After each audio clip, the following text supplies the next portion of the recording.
Hello friends, welcome back again. तर ह्या व्हिडिओमध्ये आपण इंग्लिश कसं बोलायला पाहिजे, कसं वगैरे स्टार्ट करायला पाहिजे याचं आपण बघू. मला असे बरेचसे मॅसेज होते की कृष्णा तू थोडं व्यवस्थित इंग्लिश वगैरे बोलतो, तर कसं वगैरे बोलायला पाहिजे हे आम्हाला सांगशील वगैरे. तर काही नाही, तुम्हाला व्होकॅब्युलरी वगैरे स्ट्रॉंग पाहिजे, तुमची सेंटेन्स बिल्डिंग वगैरे तुम्हाला जमली की तुम्हाला पण इंग्लिश स्पीकिंग वगैरे छानसं जमायला लागेल.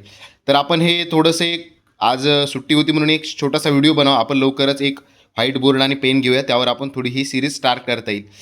तर हे बघा, इथे तुम्ही एक 4 प्रकारची वाक्य बनवू शकता. बघा, हे आपले जे काही प्रोनाऊन्स असतात, दिशादर्शक सर्वनामे याला मराठीतून असं म्हणतात. प्रोनाऊन्स असतात हे धिस, दॅट, दिस, दोज यांचा वापर करून तुम्ही छोटे छोटे सेंटेन्स कसे बनवू शकता. खूप सारं दिवसामध्ये तुम्हाला वापरता येतो. इकडे बघा, धिस धिस म्हणजे काय, तर आपण हे म्हणतो हे. आता धिस इज कॅट, तर ही मांजर आहे.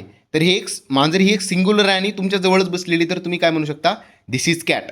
पण तीच मांजर जर तुमच्या खूप लांब आहे, तुम्ही घरात आहात पण ती दरवाजाजवळ आहे, म्हणजे ती दूर गेलेली आहे. मग तेच सिंग्युलर आहे पण तुमच्यापेक्षा लांब आहे, तर मग त्याला काय म्हणू शकता तुम्ही, दॅट इज कॅट. बरोबर, ओके. पण आता तुमच्या घरामध्ये 5-6 मांजरी वगैरे आहेत आणि ते तुमच्यासोबतच आहेत, तुम्ही त्यांच्यासोबत खेळत आहात, तर जवळ आहे. तर त्याला तुम्ही काय म्हणू शकता, these are the cats. Okay, these are cats, जवळ आहेत आणि प्लुरल पण आहेत. पण त्याच ग्राउंडवर वगैरे बाहेर खेळत आहेत, तुम्ही त्यांना ऑब्झर्व करत आहात, मग काय म्हणता येईल, दोज आर द कॅट्स.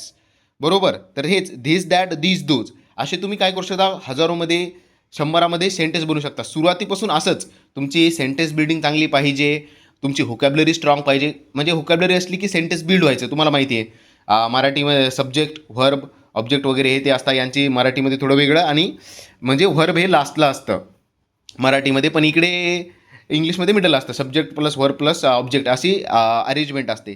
तर अशा अरेंजमेंटनं तुम्ही सोपे सोपे वाक्य बनवू शकता. 10वीची मुलं वगैरे नवीन असं सुरुवातीला बोला, आणि तुम्ही जितके जास्त बोलता तितकं तुमची इम्प्रूव्हमेंट वगैरे होईल. तर हेच होतं छोट्याशा व्हिडिओमध्ये. एक थोडी साधी रेकॉर्डिंग आहे, आपण नवीन याच्यामध्ये पाहू, आपण चांगलं ब्लॅकबोर्ड वगैरे व्हिडिओवर घेऊ.